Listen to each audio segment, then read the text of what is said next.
Well, joining us now is the Conservative MP Tim Loughton, who is campaigning for a better deal for passengers. Tim, just explain to us, what are these payments?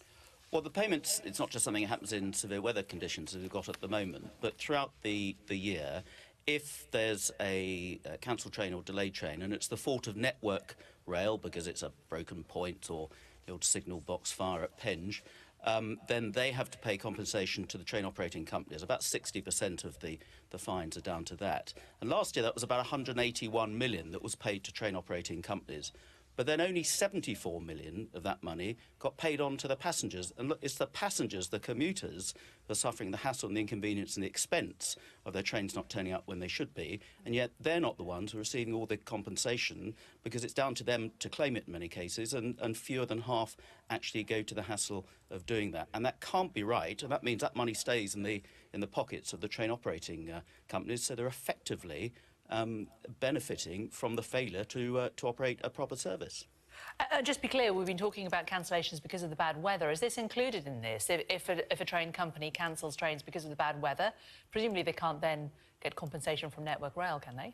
Well, that depends on why the train is cancelled. If it's because the rail is not working, it's an infrastructure problem, then Network Rail will be liable. If it's just the train operating company who can't lay on the service because it's got problems with its staff or the train itself doesn't work, then it's their liability and they should be liable to pay compensation to passengers. But this is something that's happening all throughout the year, in summer and in winter, when trains get cancelled or delayed. Last year, there was something like 47 million train journeys that were subject to cancellation or severe delay. It's the passengers who suffer the hassle. The compensation they get anyway, frankly, is not enough. If you've got to take a replacement taxi, if you miss the last train home, you've got to stay in a hotel, or you miss a day's work or half a day's work, getting a refund or of part or whole of the ticket price is not a realistic amount of compensation. But as I say, even that is not getting through to most passengers, and we need a much fairer deal for passengers. They're the ones suffering the aggro.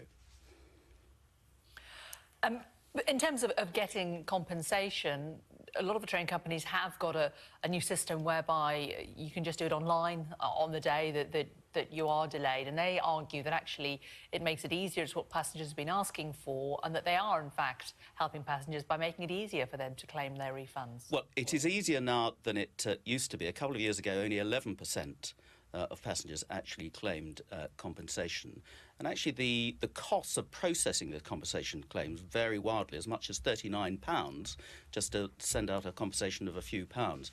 What the train companies need to be doing much more urgently is using technology, it's already there, to make sure that compensation for when a train is late or cancelled is automatically paid out to the passenger. You can get apps on your phone that make that possible.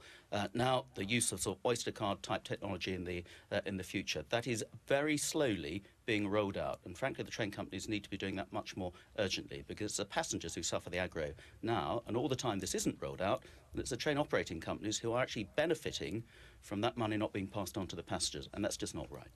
What do you think this money is being used for, if it's not going to the passengers, if it's going into the train companies? I'm sure that they would argue that this is improving stock, it's improving conditions. Well, look, train companies make a good deal of money. Many of them, not all of them, are profitable, and the cost of rail travel in this country is not cheap. So people who've paid up for their tickets, for their season tickets in particular, should expect to get the service they paid for, and they're not, in too many cases, getting that service. So I want that money not to stay in the pockets of the train companies. This is money they are getting from Network Rail, and they're investing in upgrading the whole of the rail system anyway. That's part of their contract. But they're getting a bonus for failure, and that failure is the aggro that's being suffered by the commuters, and it's the commuters that should be compensated and benefit from that money, not the train operating companies at the moment.